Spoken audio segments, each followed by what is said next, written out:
সাকিবের তাণ্ডব সিনেমায় আফরান নিশোর এন্ট্রি, এবার বয়কটের ডাক দিলেন সাকিব ভক্তরা।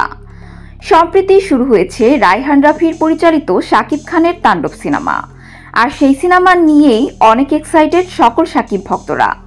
অনেকেই মনে করছে তাণ্ডব সিনেমা বাংলা ইতিহাসের সকল রেকর্ড ভেঙে চুরমার করে দেবে।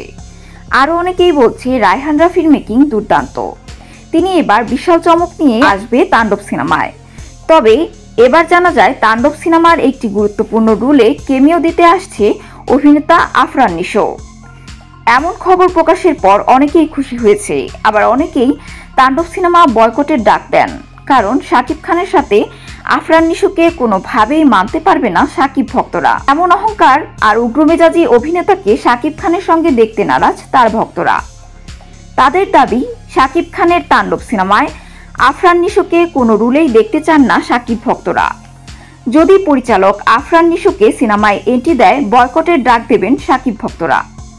সো ভিউয়ার্স, তাণ্ডব সিনেমাটি নিয়ে আপনাদের কতটুকু এক্সাইটেড জানাতে পারেন ভিডিও নিচে কমেন্ট বক্সে।